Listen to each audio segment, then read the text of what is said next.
அண்ணா, எம்ஜிஆர், காமராஜர் அவர்கள் வரிசையில நீங்க விஜய பார்க்குறீங்களா? நான் அவர்கள் வரிசையில் வர வேண்டும் என்று விரும்பி பார்க்கிறேன். புதுசாக ஒருத்தர் நல்லது பண்ணட்டுமே. நீங்கள் வரத்துக்கு முன்னாடி ஒரு கல்யாணம் பண்ணுறோம், கல்யாணம் பண்ணி குழந்தை வைத்து குடும்பம் நடத்தணும்னு நினைக்கிறோம். யாராச்சும் ஒருத்தன் முட்டா போய் என் பக்கத்தில் உட்காந்துட்டு இந்த பொண்ணுக்கு கல்யாணம் பண்ணால் குடும்பம் நடத்துவாளா, குழந்தை வைப்பாளான்னு கேள்வி கேட்டால் அது மாதிரி தான் இந்த கேள்வி இருக்குது. அவர் வந்தால் என்ன பண்ணுவாருன்றது அந்த கேள்வி தவறானது. என்ன பண்ணுறாருன்னு பார்ப்போம். உங்களை தான் பார்த்துட்டோங்களே, பார்த்து உங்கள் லட்சணத்தை பார்த்தாச்சு, முடிஞ்சு போச்சு.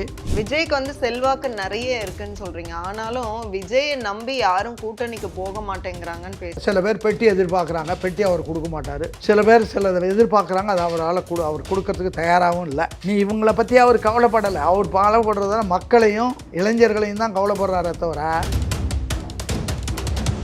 தூய சக்தி தாவேக்கான்னு விஜய் சொல்லிக்கிறாரு. அப்ப காங்கிரஸை சேர்த்துக்கிட்டா அது எப்படி தூய கட்சி? 67க்கு பிறகு ஏறக்குறைய 50-55 வருடங்கள் ஆட்சியிலே இல்லையே, அது எப்படி நீங்கள் ஊழல் கட்சின்னு சொல்ல முடியும்? அவங்க பண்ண தப்பெல்லாம் ஆளுங்கட்சியோட கூட்டணி இருந்தது தான் தவறே தவிர, இல்லைன்னா வேற என்ன சொல்ல முடியும்? நீங்கள் திமுகவோட கூட்டணியில் இருக்கிற கட்சிகள் எதுக்காக அங்கே போயிருக்காங்க? சீட்டுக்காக தவிர.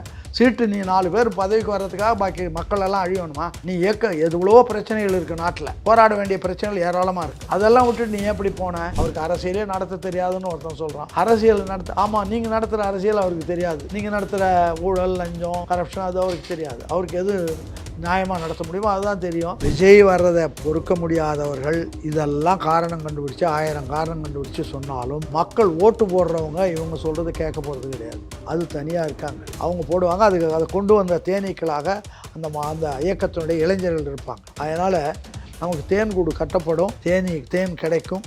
இந்த தேனீக்கள் பாடுபடுவார்கள். அதெல்லாம் நிச்சயமாக நடக்கும். நீங்கள் கவலைப்படாதீங்க. இன்க்ளூசிவ் நியூஸ் தமிழ் நேயர்களுக்கு வணக்கம். இன்றைக்கு நேர்காணல நம்ம கூட இணைஞ்சிருக்காங்க அதிமுக எம்எல்ஏ திருச்சி சௌந்தரராஜன் அவர்கள். நிறைய கேள்விகள் கேட்க போறோம், வாங்க பேசலாம். வணக்கம் சார். அண்ணா, எம்ஜிஆர், காமராஜர் அவர்கள் வரிசையில நீங்க விஜய பார்க்குறீங்களா? நான் அவர்கள் வரிசையில் வர வேண்டும் என்று விரும்பி பார்க்கிறேன், அது ஒன்று. ஆனால் அவர்கள் வரிசையை விட்டு முரண்பட்டு இவர்களெல்லாம் அழிவு சக்திகளாக வந்து விட்டார்கள். இனிமே இவர்களுக்கு அரசாள்வதற்குரிய லாயக்கானவர்கள் அல்ல. அதனால் இவர் போட்டும், புதுசாக ஒருத்தர் நல்லது பண்ணட்டுமே. நீங்கள் வரத்துக்கு முன்னாடி ஒரு கல்யாணம் பண்ணுறோம், கல்யாணம் பண்ணி குழந்தை வைத்து குடும்பம் நடத்தணும்னு நினைக்கிறோம். யாராச்சும் ஒருத்தன் முட்டா போய் என் பக்கத்தில் உட்காந்துட்டு இந்த பொண்ணுக்கு கல்யாணம் பண்ணால் குடும்பம் நடத்துவாளா, குழந்தை வைப்பாளான்னு கேள்வி கேட்டால் அது மாதிரி தான் இந்த கேள்வி இருக்குது. அவர் வந்தால் என்ன பண்ணுவாருன்றது அந்த கேள்வி தவறானது. என்ன பண்ணுறாருன்னு பார்ப்போம். உங்களை தான் பார்த்துட்டோங்களே, பார்த்து உங்கள் லட்சணத்தை பார்த்தாச்சு, முடிஞ்சு போச்சு. மக்கள் அவஸ்தைப்படுறாங்க. எல்லா துறையும் பல பேர் போராட்டங்கள் நடந்துக்கிட்டே இருக்குது. இவங்க கார்பரேஷன் சர்வெண்ட்ஸ் அவங்க இன்னும் சம்பளம் கேட்டால் 8000-9000 சம்பளம் ஃபிக்ஸ் பண்ணிவிட்டு அவருக்கு ஒரு வேளை சோடுன்னேன். அவன் இன்றைக்கி சோறெல்லாம் கொண்டாந்து சோறெல்லாம் வீணாக போகுது, சரியான சோறு இல்லை, அது இல்லைன்றாங்க. நீ சம்பளம் கேட்டால் நியாயப்படி எந்த மினிமம் சேலரி எவ்வளோ இருந்தால் குடும்பம் நடத்த முடியும், அதுதானே கணக்கு வைக்கணும். அதை விட்டு நீயே அவனுக்கு வேலை கொடுக்கறதில்ல, டெம்பரவரி ஒர்க்கர்ஸ்ன்றது சம்பளம் சரியாக கொடுக்கறதில்ல. சம்பளத்தையே இன்னும் சில சம்பளம் வர்றதை தனியார் எவனா கேட்டால் நீ இதை அவங்களுக்கு குத்தகை எடுத்துக்கோ, நான் சம்பளம் தரேன், அதை நீ வாங்கிக்கோ, அவங்களுக்கு ஏதாச்சும் அடிமாட்டு விலைக்கு கொடு அப்படின்னு சொல்கிறது. இதெல்லாம் என்ன அரசாங்கமா? அது விஜய்க்கு செல்வாக்கு நிறைய இருக்குன்னு சொல்கிறீங்க. ஆனாலும் விஜயை நம்பி யாரும் கூட்டணிக்கு போக மாட்டேங்கிறாங்கன்னு பேசுகிறாங்க. இவங்கெல்லாம் பல பேருக்கு பல காரணம், பல தேவைகள். ஏன் போகல அப்படின்னு சொன்னால் சில பேர் பெட்டி எதிர்பார்க்குறாங்க, பெட்டி அவர் கொடுக்க மாட்டார். சில பேர் எதிர்பார்க்குறாங்க, அது அவரால் அவர் கொடுக்கறதுக்கு தயாராகவும் இல்லை. நீ இவங்களை பற்றி அவர் கவலைப்படலை. அவர் கவலைப்படுறதால மக்களையும் இளைஞர்களையும் தான் கவலைப்படுறாரே தவிர இந்த கூட்டணியை பற்றி கவலையே இல்லை. கூட்டணியில் என்ன உனக்கு என்ன, நீ எப்படி கூட்டணியில் இருக்கிற தலைவர்களுக்கு என்ன வச்சுருக்காங்க, என்ன கட்சி நடத்தி வச்சுருக்காங்க? 5 ஆண்டு காலம். இந்த 5 ஆண்டு காலங்கிறது ஆளுங்கட்சி என்ன பண்ணுச்சு? ஆளுங்கட்சி நல்லதே பண்ணியிருந்தால் அவங்களுக்கு கூட்டணி எதுக்கு? மக்களே ஓட்டு போட்டுருவான்ல. அவன் சரி, அவங்க கூட நீ இருந்திய உன்னுடைய வேலையை ஒழுங்காக பார்த்திய எதிர்கட்சிகள் கிடையாது. அவங்க கூடயே சேர்ந்துக்கிட்டு அவங்க செய்யறதுக்கெல்லாம் லாலிபாடிக்கிட்டு உட்காந்துருந்தால் உன்னை எப்படி மக்கள் மதிப்பாங்க? எப்படி உங்கள் இயக்கம் வளரும்? அதை பற்றி சிந்திச்சிங்களா? கிடையாது. சிந்திக்கணும். நம்ம ஒரு சின்ன இயக்கமோ பெரிய இயக்கமோ அதை வளர்க்கறதுக்கு தான் பார்க்கணுமே தவிர இன்னொரு இடத்துல போய் நம்ம புகுந்துக்கிட்டு இருந்தோம்னா நம்மளை பற்றி மக்கள் என்ன, நீ உங்க கூட இருக்கிற நேரம் அவங்களோட இருந்து போகிறேன்னு போக மாட்டானா?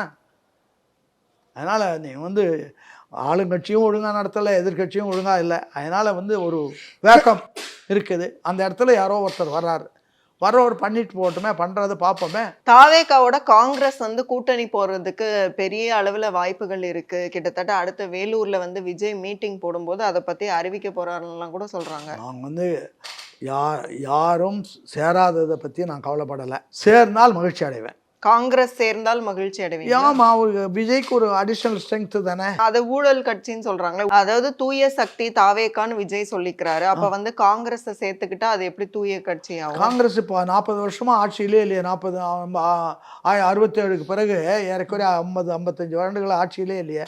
அது எப்படி நீங்கள் ஊழல் கட்சின்னு சொல்ல முடியும்? அவங்க பண்ண தப்பெல்லாம் ஆளுங்கட்சியோடைய கூட்டணி இருந்தது தான் தவறே தவிர, இல்லைன்னா வேற என்ன சொல்ல முடியும் நீங்கள்? அப்ப காங்கிரஸ் சேர்ந்தா வரவேற்பீங்க? நான் சொல்றது எல்லா எதிர்கட்சிகள் வந்து எதிர்கட்சிகளோடு தான் சேரணுமே தவிர ஆளுங்கட்சியோடு சேர்ந்தேன்னா நீ நாட்டை ஏற்கனவே தவறான முறையில் நடத்தி ஊழல் பண்ணி லஞ்சம் பண்ணி எல்லாம் பண்ணி வச்சுருக்கிறதோடு நீ போய் சேர்ந்தேன்னா நீ அதுக்கு உடன்பட்டேன்னு அர்த்தம். அட்லீஸ்ட் இப்போயாச்சும் அறிவு வந்து நான் அதை விட்டு வெளியில் வந்து மக்களுக்காக நான் வந்து வெளியில் வந்து எதிர்கட்சியை வலுவாக வளர்க்குறேன், ஆளுங்கட்சி தப்பு பண்ணிடுச்சின்னு சொன்னேன்னா அதில் ஒரு நியாயம் இருக்க முடியும். அதை விட்டு நீ எதுக்கு போய் அங்கே இருக்கிறீங்க? இப்போ நான் கேட்குறேன், திமுகவோட கூட்டணியில் இருக்கிற கட்சிகள் எதுக்காக அங்கே போய் இருக்காங்க? சீட்டுக்காக தவிர. சீட்டு நீ 4 பேர் பதவிக்கு வர்றதுக்காக பாக்கி மக்கள் எல்லாம் அழியணுமா? நீ எவ்வளோ பிரச்சனைகள் இருக்குது நாட்டில், போராட வேண்டிய பிரச்சனைகள் ஏராளமாக இருக்குது. அதெல்லாம் விட்டுட்டு நீ எப்படி போன? இப்போ இன்னும் சொல்ல போனால் நான் சொல்கிறது வந்து சில விஷயங்கள் வந்து ஒரு டால்மியா இருந்ததுக்காக அண்ணா டால்மியாபுரம் போராட்டம் நடத்தினார். இன்னைக்கு வந்து வடநாட்டாம் பூரா உள்ளே வந்துட்டாங்க. எப்போ வந்தாங்க? கருணாநிதி வந்த ஒரு படம் தான் உள்ளே வந்தாங்க. அதுக்கு முன்னாடி யாரும் வரல, தெரியுங்களா? அதுக்கு முன்னாடி வரத்துக்கு பயந்துக்கிட்டு இருந்தாங்க. இப்போ தான் கருணாநிதி வந்த பிற்பாடு தான் எல்லாரையும் அண்ணா நகரில் பார்த்தீங்கன்னா 10% கூட தமிழன் இல்லை, தெரியுதுங்களா? இது பேர் அண்ணா நகர். இது எப்போ கருணாநிதி காலத்தில் உருவானது. 10% இல்லை தமிழனுங்க. அப்போ எப்படி வந்தாங்க?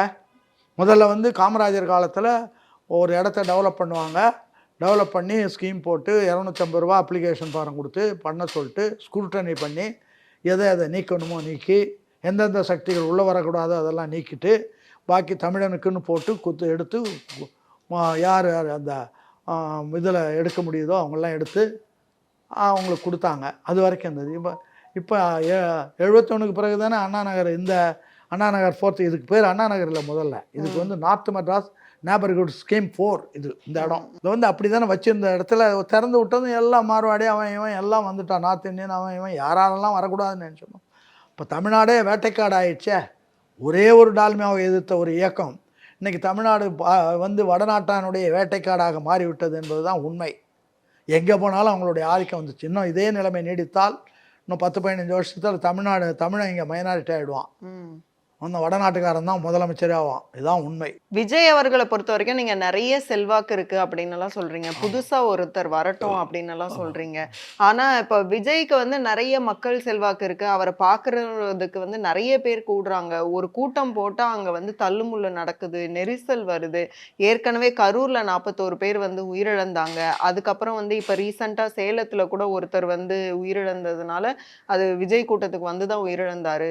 அப்ப நயினார் அவர்கள்லாம் வந்து என்ன சொல்றாங்கன்னா, இது ஒரு நல்ல சகுனம், விஜய் கூட்டம்னாலே ஒருத்தர் வந்து இறக்குறாங்கங்கிற மாதிரி இருக்கு அப்படிங்கிற மாதிரி சொல்றாங்க. அப்ப இதெல்லாம் வந்து ஒரு நெகட்டிவ் டோன் தானே மக்கள் மத்தியில ஏற்படுத்தும். கரூர்ல வந்து திட்டம் போட்டு அதை வந்து சதி செய்யப்பட்டு அந்த கூட்டம் நடத்தப்பட்டது. உங்களுடைய பார்வை அதுக்கு ஆனா ஆதாரங்கள் வரணும். கரூர் நான் வந்து கரூர் உட்பட மாவட்ட செயலாளர். கரூரில் எங்கே கூட்டம் நடத்தணும்னு இருக்குது. அதை விட்டு ஒரு ரோடு வந்து கோயம்புத்தூர் போகிற ரோடு, ஒரு பக்கம் ஒரு ரோடு ஈரோடு போகிற ரோடு. கோயம்புத்தூர் போகிற ரோடாச்சும் கொஞ்சம் அகலமாக இருக்கும், ஈரோடு போகிற ரோடு நேராவாக இருக்கும். அந்த ரோட்டில் கொடுத்து இவங்க பண்ணதுன்றது வேணும்னு முன்னாடியே அந்த கூட்டத்தை ஃபெயிலியர் ஆக்கிறதுக்கு திமுகவோட திட்டம் போட்டு அது செந்தில் காலாஜினுடைய ஊரில் போய் இப்போ போய் விசாரணை பண்ணிட்டுங்க. தெளிவாக ஒன்றும் ரகசியமாக நீங்கள் விசாரணை நடத்தினா அந்த நிகழ்ச்சிகளுக்கு புறாவு காரணம் திமுகவினுடைய திட்டமிட்ட சதி தான். நீங்கள் வந்து நான் கூட்டம் நடத்தணுன்றேங்க. கூட்டம் நடத்தணுன்னா நான் எல்லோரும் லட்சக்கணக்கானவங்க வந்தால் அவ்வளோ பேரையும் நான் பாதுகாக்க முடியாது. அது என்ன பண்ணணுமோ அதுதான் பண்ண முடியுமே தவிர அதுக்கு மேலே போலீஸில் ஏன் பர்மிஷன் கேட்குறேன்? போலீஸ் வந்து கொடுங்கன்னு இப்போ எல்லாமே அவங்க பொறுப்பு தான். அவங்க மக்களுக்கு பாதுகாப்பு கொடுக்க வேண்டியது அரசாங்கத்தினுடைய பொறுப்பு. எங்கே கூட்டம் திருவிழாவில் கூட்டம் கூடுது, அது வந்து போலீஸ் போகாமலா இருக்குது? அவங்க பர்மிஷன் வாங்கிட்டு தான் திருவிழா நடத்துகிறாங்களா? இல்லை, கிடையாது. அதனால் எந்த கூட்டம் நடந்தாலும் எங்கே 10 பேர் கூடினாலும் அந்த இடத்துல வந்து போலீஸ் வந்து பாதுகாப்பாக இருக்கணுன்றது தான் விதி. என்ன கூட்டம் தெருக்கூத்து நடந்தால் கூட அங்கே 2 கான்ஸ்டபிள் வந்து நிற்பான் சொல்லாமலே. இதுதான் விதி. நீங்கள் பாதுகாப்பு கொடுக்க வேண்டியவங்க வேணும்னு ஒரு சதித்திட்டம் திட்டி ஒரு நேரம் இடத்துல வச்சு அந்த இடத்துல என்னென்ன அலும்பு பண்ணணுமோ பண்ணி அவர் பேரில் ஒரு தீராத ஒரு பழியை உருவாக்குனீங்களே தவிர அது அங்கே இருக்கிற அந்த ஊர் மக்களுக்கு தெரியும், அங்கே இருந்தவங்களுக்கு தெரியும் இது என்ன நடந்ததுன்றது தெரியும், அல்லது விவரமானவங்களுக்கு தெரியும். ஒரு கூட்டம் நடத்துகிறவங்க நான் இருக்கேன்னு வச்சு என்னுடைய வாலண்டியர்ஸ் எவ்வளோ பேர் நான் அதுக்காக போஸ்ட் பண்ண முடியும்? அவங்க என்ன பண்ண முடியும்? அவங்களுக்கு என்ன இதான் ட்ரெஸ் இருக்கா, அது இருக்கா, இது இருக்கா, ஏதாச்சும் இருக்கா? ஒன்றும் கிடையாது. அதனால் வேணும்னு பண்ணுற வேலை தான் இது. அதாவது அவர் எங்கேயும் போய் முகம் காட்டக்கூடாது, கூட்டம் சேர்க்கக்கூடாது, பண்ணக்கூடாதுன்றது. நீ ஃப்ரீயாக விடு. இப்போ எம்ஜிஆரை விட இவர் ஒன்றும் வலுவில்லைன்ற. எம்ஜிஆர் அவர் பாட்டும் போய் தானே பிரச்சாரம் நடத்தினார். அப்போ என்ன பிரச்சனை இருந்தது? எம்ஜிஆர் உன்னுடைய லாஜிக் படி எம்ஜிஆர் ஆகிட முடியுமான்னு கேட்குற. ஆக வேணாம். எம்ஜிஆர் இவரோட 1000 மடங்கு வலுவானவராக கூட இருக்காருன்னு வச்சுக்கோங்க. அவரே தானாக கூட்டம் நடத்தி தெருவாக வந்தார, நீ ஏன் அதை தடுக்கிற? அவர் தமிழ்நாட்டில் சுத்தாத இடமே கிடையாது. அப்போ அவரோட விஜய் வலுவன். விஜய் களத்துல ரொம்ப ஆக்டிவா இல்ல, கிரவுண்ட் ஒர்க் விஜய் கட்சியில ரொம்ப கம்மியா இருக்குன்னு சொல்றேன். நான் சொல்றது நீ விடவே மாட்ட. காலில் கையில் விலங்கு போட்டு கட்டிட்டு நீ ஓடலை அப்படின்னு சொன்னா எப்படி முடியும்? நீ எதுக்காக பர்மிஷன் கேட்டால் உடனே தரியா? அதுக்கு 1000 கண்டிஷன் போட்டு அதை எப்படியெல்லாம் கெடுக்க முடியுமோ கெடுக்கிறதுன்னு பிளான் பண்ணி பண்ணுறீங்க. உங்களுக்குள்ள பயம் விஜய் இன்னும் வெளியில் வந்தால் இன்னும் நம்ம நிலைமை இன்னும் மோசமாகிடுமேன்றது பயத்தினால விஜய் வெளியில் வராமல் பார்க்கறதுக்கு என்னென்ன வழி உண்டோ கவர்மெண்ட்டில் சீஃப் மினிஸ்டர் ஒரு சிக்னல் காட்டினா அதுக்கு பல அர்த்தம் உண்டு. அதிகாரிகள் பார்த்துவாங்க. அதனால் அப்படி எப்படி நடத்தக்கூடாதோ அப்படியெல்லாம் பார்ப்பாங்க. விஜய் ஃபேக்டர் இந்த 2026 களத்தில் பெரிய அளவில் ஓட் கன்வர்ஷனாக மாறுமா? அது நிச்சயமாக மாறும். காரணம் மக்கள் யார் வருவாங்கன்னு ஓட்டு போடுறதுக்கு தயாராக இருக்கிறாங்க. இல்லை ஓட்ஸ் பண்ணுவாங்க, ஆனாலும் சீட்டா கன்வெர்ட் ஆகுமான்னு தெரியல. ஓட்டு போட்டால் அப்படி சீட் ஆகாமல் என்ன ஆகும்? மாவு ஊட்டுனா தோசை ஆகிற அளவுக்கு ஓட்டு பெர்சன்டேஜ் விழுகுமா? நிச்சயமாக வரும், நிச்சயமாக வரும், நிச்சயமாக இருக்கிறதுனால தான் நீங்கள் இந்த அரசியல் கட்சிகள்லாம் அவர் சாடுறதுக்கு என்ன காரணம்? அவங்க ஒரு கணக்கு போடுறாங்க. கணக்கு போட்டு நம்மளுக்கு ஆபத்து வந்துடுமேன்றதுனால தான் நீங்கள் எதிரி உங்களை எப்படி மதிக்கிறான்றதை பொறுத்து தான் நீங்கள் உங்களுடைய வேல்யூ தெரியும். இப்போ அண்ணா கூட்டங்கள் அந்த காலத்தில் ஆரம்ப கால கூட்டத்தில் சொல்லுவார், நீங்கள் என்னுடைய கரத்தை எந்த அளவிற்கு வலுப்படுத்துகிறீர்களோ அந்த அளவுக்கு நான் டெல்லி வரை போகிறோம் அழுவேன்னுவார். அந்த வலுவு அங்கே இருக்குது. அதை பார்த்து தான் இவங்க பயப்படுறாங்க. ஒவ்வொருத்தரும் பயப்படாத ஆளே கிடையாது. அவருக்கு அரசியலே நடத்த தெரியாதுன்னு ஒருத்தன் சொல்கிறான். அரசியல் ஆமாம், நீங்கள் நடத்துகிற அரசியல் அவருக்கு தெரியாது. நீங்கள் நடத்துகிற ஊழல், லஞ்சம், கரப்ஷன் அது அவருக்கு தெரியாது. அவருக்கு எது நியாயமாக நடத்த முடியுமோ அதுதான் தெரியும். இதெல்லாம் அவரால் ஒழிக்க முடியுமா? ஊழலை ஒழிக்க முடியுமா தான் வந்த பிற்பாடு. அதுக்கு பிறகு நான் சொல்கிறது கீழே ஒருத்தன் 2 பேர் ₹1 2 ரூபா வாங்குறதில்ல. மேலே இருக்கிறவங்களே நீங்கள் திட்டம் போட்டு லஞ்சம் வாங்குற போது அந்த நிலைமை அவருக்கு கிடையாது. கீழே படிப்படியாக அது ஒழிக்கப்பட்டு விடும். அது எப்படி வரும் அப்படின்றது ஒரு நடைமுறையில் தான் பார்க்கணும். எல்லாமே நீங்கள் எல்லாம் இதெல்லாம் நடத்துவாங்களா போவாங்களா வர்றாங்கன்னா சரி, அவர் வேணாம், வேறு யாரை சொல்கிறீங்க? இப்போ ஊழலில் லஞ்சத்தில் தெளிச்சு போன இவங்கள சொல்கிறீங்களா? இவ்வளோ பேசினாலும் திமுக திருப்பியும் நாங்கள் தான் வருவோம் 2.0 அது வாய் அளவில் நீங்கள் சொல்லிட்டு இருக்கல. சொல்கிறேன், நீங்கள் ஏன் இவ்வளோ 5000 ரூபாய் உடனே இவ்வளோ பயந்து கொடுக்குறீங்க? ஏன் நீங்கள் யாரோ இருக்கிறவனை கூப்பிட்டு அவனுக்கு பட்டம் தரீங்க, பதவி தரீங்க, நிதி தரீங்க? ஊரில் யார் இருக்காங்களோ அவங்கள கூப்பிடு, அது கொடு, இது கொடு, அது கொடு, இது கொடுன்னு விடாமல் கொடுக்குறீங்க. இப்போ பல இடங்களில் உடனே இந்த பாக்ஸெல்லாம் ஹாட் பாக்ஸெல்லாம் உடனே கொடுத்துட்டாங்க. பல இடங்களில் தெரியுதா? குடிசை பகுதியில் பல இடங்களில் எம்எல்ஏ பதவி சீட்டெல்லாம் கன்ஃபார்ம் ஆனவங்க நிறைய வீடாக கொண்டு கொடுத்துட்டாங்க. இப்போ நான் எங்கள் ஊர் பக்கத்துலலாம் நிறையா கொடுத்துக்கிட்டே இருக்காங்க. எதுவாக இருந்தாலும் இருக்கட்டும் அப்படின்னு சொல்லிட்டு கொடுத்துக்கிட்டு இருக்காங்க. அதனால் இல்லை, பணத்தை வாரி இறைச்சிக்கிட்டே இருக்கீங்களா? எதுக்கு? திமுக அதிமுகவை தவிர புது ஆள் வரட்டும், அதனால விஜய் வரட்டும்னு சொல்கிறீங்க. ஏன் சீமான் ஒரு ஃபேக்டர் இல்லையா? சீமான் கூட மாற்றுன்னு தானே வந்தார். சீமான் நிலையான கொள்கை இல்லை. சீமான் எங்கள் ஊர்லேயே நான் கூட்டம் போட்டேன். சீமான் இங்கேயே வந்திருக்காரு.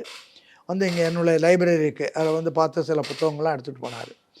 எங்கள் ஊரில் பெரியார் சிலைக்கு அவர் தாவே மணி, குளத்தூர் மணி, ராமகிருஷ்ணன் எல்லாரும் ஒரு பெரிய கூட்டம் நடத்துகிறோம். அதில் பேசுகிற போது பெரியாரின் பேரன்னான்னு பேசுகிறேன். அடுத்த கூட்டத்துக்கு போகிறேன், நான் பெரியார் எவ்வளோ கேவலமாக பேச முடியுமோ பேசுகிறேன். ஒரு நிலையான கொள்கையும் கிடையாது, ஒன்றும் கிடையாது. ஒரு கூட்டத்தை வச்சுக்கிட்டு இந்த கூட்டமே எப்படி வந்ததுன்னா, இந்த 2 அமைப்பு இருக்குது பாருங்கள், இவங்களை பிடிக்காதவங்க பூரா வேறு எங்கே போகிறதுன்னு அவங்களோட போன கூட்டம். இப்போ இந்த தடவை தெரிஞ்சு போயிடும். இந்த எலெக்ஷன் வரும்போது இந்த கூட்டத்துக்கு ஓட்டு எப்படின்னா வருதுன்னு புரிஞ்சு போயிடும். யாரும் இல்லாதனால அவங்களுக்கு ஓட்டு போட்டாங்க, தெரியுதுங்களா, சில கூட்டம். இப்போ விஜய் வந்த பிற்பாடு ஓட்டு எப்படி இருக்குன்னு ஓட்டு பெட்டி வச்ச பிற்பாடு தான் தெரியும் எப்படி எவ்வளோ ஓட்டு வரும்னு. விசில் சின்னம் விஜய்க்கு கொடுத்துருக்காங்க, அது எப்படி பாசிட்டிவா பாக்குறீங்களா? ஏதாவது ஒரு சின்னம் என்பது ஒரு அடையாளம் தானேம்மா. ஆனா விசில்னா அது ரசிகர்களோட கனெக்ட் ஆகும். அது மோஸ்ட், அதாவது விஜய்க்கு அந்த சின்னம் கிடைச்சிருக்கிறதே ரொம்ப பாசிட்டிவான திங்குன்னுலாம் சொல்றாங்க. இலை கொடுத்த போது என்ன சொன்ன, இது மாடு மேய்ஞ்சிட்டு போயிடும்னாங்க. இது என்ன கண்டது? சின்னம் ஒரு பிரச்சனையே கிடையாது எப்பயுமே. ஏதோ ஒரு அடையாளம், மக்களுக்கு புரியுற ஒரு அடையாளம், அவ்வளவுதான். ஆனா இப்ப விஜய்க்குன்னு வரும்போது அதாவது 234 தொகுதிகள்லயும் வேட்பாளர்கள் நிறுத்தப்படுவாங்க இல்லையா? அப்ப விஜய்க்கு அப்படின்னு வர வாக்குகள் அப்படிங்கிறது இப்போதைக்கு சப்போர்ட் தெரிஞ்சா கூட வேட்பாளர்கள் அப்படின்னு களத்துல நிக்க ஆரம்பிச்சதுக்கு அப்புறம் வேட்பாளர்கள் யாரு, அவங்க என்ன பேக்ரவுண்டு, அவங்க எப்படி செய்வாங்க களத்துல அப்படின்னு யோசிச்சுதான் மக்கள் ஓட் பண்ணுவாங்க. திமுக அண்ணா திமுக இருக்கிற வேட்பாளர்கள் எவ்வளவு பேர் யோகியர்கள் அதை சொல்லுங்க பார்ப்போம். அல்லது என்ன நாணயஸ்தர்கள், என்ன நேர்மையானவர்கள் சொல்லணும். புதுசா வேட்பாளர்கள் வராங்கும் போது அது டிராபேக் இல்லையா? ஸ்ரீரங்கத்தில் ஒரு வேட்பாளர், இது எம்எல்ஏ, அவர் போய் கனிமத்தை ஓட்டுறாரு, போலீஸ் போய் தடுக்குது, அவங்களே அடிச்சிட்டாங்க. இப்போ இது 10 நாளைக்கு முன்னாடி உள்ள செய்தி. இப்படிப்பட்டவங்க தான் நீ வச்சிருக்க. அப்போ வேட்பாளர்களை பார்த்து ஓட்டு குறையாதா? வேட்பாளர்கள்னுடையோ உன் வேட்பாளர்களை பார்க்கக்குள்ளேயே இவங்க எவ்வளோ தப்பு பண்ணாங்க போனாங்க வந்தாங்கன்னு அடையாளம் தெரியுது. அவங்க அடையாளம் தெரியாத வேட்பாளர்கள் சரி போட்டு, ஆனாலும் அவங்க கட்சி சார்பில் நிறைய அனுபவம் இருக்கு. ஆனா விஜய் என்ன அனுபவம்? ஊழல் பண்றது அனுபவம் இருக்கு, லஞ்சம் வாங்குற அனுபவம் இருக்கு, என்னென்ன அனுபவமோ இதெல்லாம் தான் இருக்குது. இருக்கக்கூடாத அனுபவங்கள் இருக்குது. அது ஒரு அனுபவம் நீ குவாலிஃபிகேஷன் வச்சுக்கிட்டு இருந்தீங்கன்னா அது யாராலும் தடுக்க முடியாது. அதனால் அது எல்லாம் கணக்கு. இப்போது இவங்களும் ஒரு காலத்தில் புதியவர்கள் தானே எல்லாரும். இப்போ யாராக இருந்தாலும் முதல் நாள் புதியவங்க, மறுநாள் இப்போ நீங்களே வரீங்க, முதல் நாள் நீங்கள் புதுசு எனக்கு, இன்றைக்கி நீங்கள் 2ஆவதாக வரீங்க, பழக்கப்படுது. அப்படி தானே உட்காரணும். அது இயற்கையாக போயிடும். அது தவிர வேட்பாளர்கள் நிறுத்தின ஒரு பாடம் அவங்கள விட இது விஜய் கட்சியில் நிற்கிற பையன் அப்படின்ற மாதிரி அந்த உணர்வு வந்துடும். இப்போ விஜயகாந்துடைய கட்சியில் இருந்தவங்களெல்லாம் எத்தனை பேருக்கு அடையாளம் தெரியும்? எத்தனை பேர் நின்னாங்க, நிற்கிறவங்கலாம் ஓட்டுவாங்க. அப்படிதான் விஜயகாந்துக்காக விழுந்த அவ்வளோ. அதுதான். ஒரே ஒருத்தர் தமிழ்நாட்டில் இந்தியாவில் தமிழ்நாட்டில் தன்னுடைய சக்தியை பேச்சால், ஆற்றலால், திறமையால், நிர்வாகத்தால் கொண்டு வந்தவர் அண்ணா ஒருத்தர் தான். அண்ணாவுக்கு இணையாக யாருமே பண்ண முடியாது. தவறே பண்ணாமல் கடைசி வரைக்கும் ஆட்சிக்கு வந்த ஒரு பாடு கூட தவறு நேரக்கூடாது என்பதில் ஜாக்கிரதையாக இருந்தவர். பொது நலத்துக்காக பாடுபட்டவர். இங்கேருந்து இப்போ ரோமுக்கு போகிறாரு, போப்பை பார்க்குறாரு. போப்பை பார்க்குறபோது ஏதாச்சும் கேட்கணுமே அப்படின்னு கேட்குற போது என்ன கேட்குறாரு? சம்மந்தமே இல்லாமல் போர்ச்சுகலில் அந்த ரானடே அரெஸ்ட் பண்ணி விடுதலை இயக்க தலைவர் அங்கே பிடிச்சி வச்சுருக்காங்க. போர்ச்சுகல் அரசுக்கிட்ட சொல்லி நீங்கள் அவங்கள விடுதலை பண்ணுறதுக்கு உங்களுடைய செல்வாக்கை பயன்படுத்தி பண்ணுங்கன்னு ஒரு ஒரு நாட்டு விடுதலை வீரனை விடுவிக்கணுன்ற எண்ணம் அங்கே வருது பாருங்கள். அவன் தான் தலைவன். அவரை இவர் பார்த்ததில்லை, அவர் பார்த்ததில்லை. புரியுதுங்களா? எது பிரச்சனை? அதே மாதிரி தமிழ்நாட்டில் என்ன பிரச்சனை, முக்கியமான பிரச்சனை, ஆட்சிக்கு வர்றதும் என்ன பிரச்சனை இருக்குன்னா, முதல் பிரச்சனை தண்ணி வேணும். நீரின்றி அமையாத உலகம். அப்படி தண்ணி இல்லை. இது இந்த பிரச்சனை இருக்குது, இதுக்கு என்ன வழி அப்படின்னு பார்த்தாரு. உடனடியாக உலக நாடுகளில் எங்கே தண்ணி இல்லாத நாடுகள் என்ன பண்ணுறாங்கன்னு பார்த்தாரு. தண்ணி இல்லாத நாடு என்ன பண்ணுறாங்கன்னா குழாய் மூலமாக தண்ணி விடுறான். அதனால் வேஸ்டேஜ் வேஸ்டேஜ் இப்போ நம்ம தண்ணியிலே 3/4 வேஸ்டேஜ். அது தவிர 10 பங்கு 20 பங்கு தண்ணி கடலுக்கே போயிடுது. அதையும் தடுக்கிறது இல்லை. திரும்ப வச்சிங்களா? அவர் என்ன பண்ணார், குழாய் மூலிமா எல்லா வயல்களுக்கும் கனெக்ஷன் கொடுத்துட்டா வேஸ்ட் இல்லாமல் தண்ணி இருக்கிற தண்ணியை வச்சு பார்த்துக்கலாம், அதுக்கு மேலே பார்க்கலாம். இப்போ இதுக்குமே இப்போ இது ஒரு பிரச்சனை இருக்குது, இப்படி ஒரு சொல்யூஷன் இருக்குன்னு அவர் ஆராய்ச்சி பண்ணி இவ்வளோ பண்ணுறாருன்னா விஜய் அவ்வளோ கெப்பாசிட்டியோட பண்ணுவார் இல்லை? பண்ணுவாரா அப்படின்னா நான் தான் முதலே சொன்னேன், இந்த பொம்பளை குழந்தை பெக்குமா பெக்காதுன்றது இப்போ ஆராய்ச்சி பண்ணக்கூடாது. அப்போ கல்யாணம் பண்ணுவோம், அதுக்கு பிறகு என்னன்றது பார்ப்போம். 5 வருஷம் ஆட்சி பண்ணுறது கொடுக்கணுங்கும் போது அதை யோசிச்சு தானே கொடுப்பாங்க. இல்லை, நீங்கள் நிர்வாகத்துக்கு ஆஃபீஸர்ஸ் இருக்காங்கம்மா, அவங்கள ஒழுங்காக பயன்படுத்தினா அவன் கரெக்டாக உண்மையை சொல்லிடுவான். இது முடியும், இது முடியாது அப்படின்னு சொல்லிடுவான். புரியுதா? இல்லை, இப்போ நான் திருச்சி சம்பவமே சொன்னேன். சொல்யூஷனை கொடுக்குற அளவுக்கு கெப்பாசிட்டி விஜய்க்கு இருக்குமா? இல்லை, அவங்க நீங்கள் சொல்கிற சொல்யூஷனில் எது பெட்டர்ன்றது நான் தீர்ப்பு பண்ண முடியும். ஒரு திரைப்படம் என்பதே 1000 பிரச்சனைகளோடு வந்தது. ஒரு திரைப்படம் எடுக்கிறது ஒரு சாதாரண விஷயம் கிடையாது. ஒரு வாழ்க்கை வாழ்ந்ததுக்கு ஈக்குவல். இவ்வளோ படங்களில் சக்ஸஸ்ஃபுல்லாக வந்திருக்கிற போது அந்த பல்வேறு வகையான ஆட்களை பிரச்சனைகளை சந்திக்கிற போது இங்கே வர்ற பிரச்சனைகளை சந்திக்கிறது ஒன்றும் பிரமாதமான விஷயம் இல்லை. இப்போ நான் இங்கே கேரேஜ் ஆரம்பித்தேன் இங்கே கோயம்பேடில். அப்போ எனக்கு ஒன்றுமே தெரியாது, காரோ அதனுடைய பார்ட்ஸோ போக்குவரத்தோ எதுவுமே தெரியாது. என்ன பண்ணுறதுன்னு பார்த்தேன். ஒரு கேரேஜ் வைப்போம் அப்படின்னு ஆளுங்களை வேணும்னு சொல்லிட்டு கால் ஃபார் பண்ண வந்தாங்க. அவங்க வேலை செய்ய வச்சுட்டு மெக்கானிக்கை வேலை செஞ்சுட்டு நான் கூர்ந்து கவனிச்சிட்டு நான் அதை கற்றுக்கிட்டேன். நீங்கள் ஒன்றும் நமக்கு அறிவு அடிப்படை அறிவு இருக்குமானால் எதோ ஒன்றும் நம்ம கற்றுக்கிட்டு நம்ம செய்ய முடியும். அதோடு தானே தவிர இது செய்ய முடியுமா அது செய்ய முடியும். பிறக்கும்போது எந்த குழந்தைக்கும் எதுவும் தெரியாது. பிறந்த ஒருபாடு தான் படிப்படியாக எந்தெந்த துறையில் அவங்க ஈடுபடுறாங்களோ அவங்க அந்தந்த துறையில் அவங்க அறிவு வளர்ந்துடும். இப்போ இவங்கெல்லாம் வந்து பெரிய பிளாட்டோ அரிஸ்டாட்டில் பேரனுங்களா இவங்கெல்லாம் 4 முனை போட்டி. விஜய் வந்து சிஎம் எல்லாம் ஆக மாட்டாரு, ஜெயிக்கிற அளவுக்கெல்லாம் போக மாட்டாரு, ஆனா ஸ்பாய்லரா இருப்பாரு. அதாவது கட்சிகளோட வாக்குகளை பிரிச்சு தான் எடுப்பாரு தவிர ஜெயிக்கிற அளவுக்கு விஜய் வர்றதை பொறுக்க முடியாதவர்கள் இதெல்லாம் காரணம் கண்டுபிடிச்சு 1000 காரணம் கண்டுபிடிச்சு சொன்னாலும் மக்கள் ஓட்டு போடுறவங்க இவங்க சொல்றது கேட்க போறது கிடையாது. அது தனியாக இருக்காங்க. இவங்களை பற்றி சட்டம் பண்ணாமல் இவங்க லட்சணத்தை எல்லாம் புரிஞ்சவங்க அங்கே இருக்கான். அவங்க போடுவாங்க. அதை கொண்டு வந்த தேனீக்களாக அந்த இயக்கத்தினுடைய இளைஞர்கள் இருப்பாங்க. அதனால் நமக்கு தேன்கூடு கட்டப்படும், தேன் கிடைக்கும். இந்த தேனீக்கள் அதுக்கு பாடுபடுவார்கள். அதெல்லாம் நிச்சயமாக நடக்கும். நீங்கள் ஒன்றும் கவலைப்படாதீங்க. நன்றி. உங்களுடைய நேரத்துக்கும் கருத்துக்களுக்கும் மீண்டும் இன்னொரு சந்தர்ப்பத்தில் பேசலாம். நன்றி.